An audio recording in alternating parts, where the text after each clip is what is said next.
They had a right to be heard, but the majority of us, of the Senate rather, because I'm not a member of the Senate, the majority of the Senate members of the Jubilee Party Alliance had their way because there were more of them.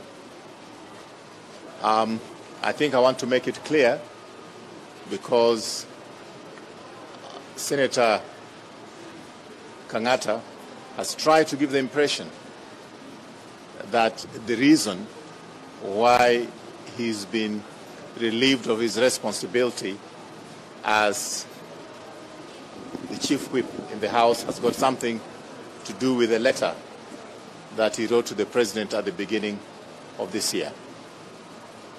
I want to be able to explain to you that that is not the case, at least not the case directly.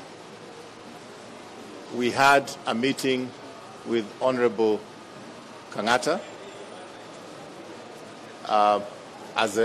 with the leadership of the House, actually the leadership of Parliament. There were 8 of us, and we reached some conclusions because we did feel that whatever opinions he had to make is within his right as a member of the Jubilee Party, and he should not be vilified or punished for that.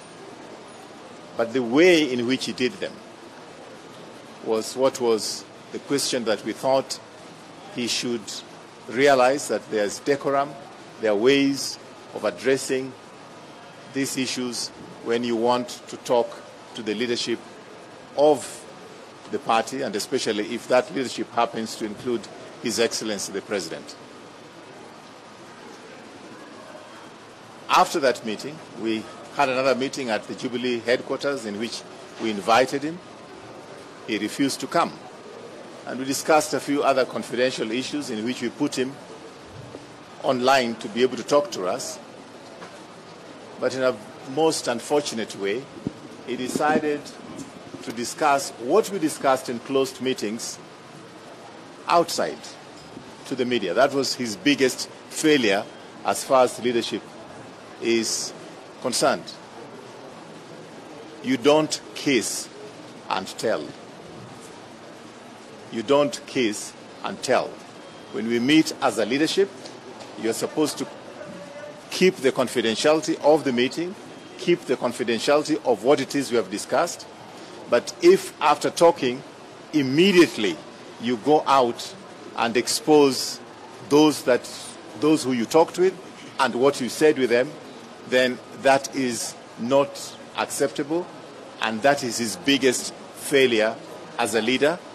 And therefore, the rest of the leadership in the Senate are not able to trust him going forward.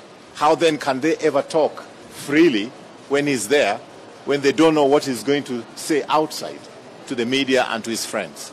So it is that breach of confidentiality which has made his position untenable. I think that's all I have to say about that. If you have questions, you may. Numbers? There is an assertion that has been made that you did not have the requisite numbers, and according to their calculation is that Jubilee has 38 senators, and if you were to get him out, you need a resolution by 20 members, and you, according to your own calculation, you had only 15. What would you say about that? Well, it's a little bit difficult for me to get into a debate with people who have already said they are not members of Jubilee Party, and I cannot be really going back and forth in terms of what they have calculated and what conclusions they have come to. It would be inappropriate for me to engage in that. Well, they have exited. What number did you remain with, and what number exactly needs to be there so that such a decision is made? We have a way of ensuring that we get the signatures that we require for the resolution. We have a resolution which we'll be presenting to the Senate. The leadership of the Senate is going to present that to the Senate. And it is not something that we are going to be able to debate with people who say they are not members of the Jubilee Party because they have another party in the public domain. We will be presenting our position the leadership of the Senate will be presenting our position in Parliament. That is the next arena in which this has to be presented, not with the media. For the sake of clarity, how many actually? Well, first of all, I have my majority whip. The deputy majority whip is the one who is working with those figures. I'm waiting for the figures after everybody has appended their signature. Then maybe we'll be able to announce it later in the day, because, for example, there's 1 or 2 members who could not attend because they are very ill, and they asked that the papers be taken to them to sign.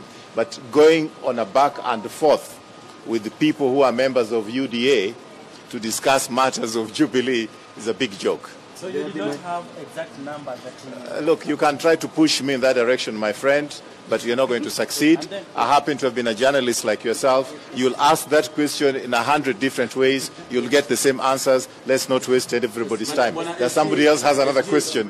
Inside there, the list that has been signed excluding those who are sick, when you want to hiyo form, how many have you seen? I've not looked at the list yet. With the last PG, How did the resolution? You'll get it from Parliament. with the last PG, I understand you also invited the Deputy President William Ruto. For today, did you invite him?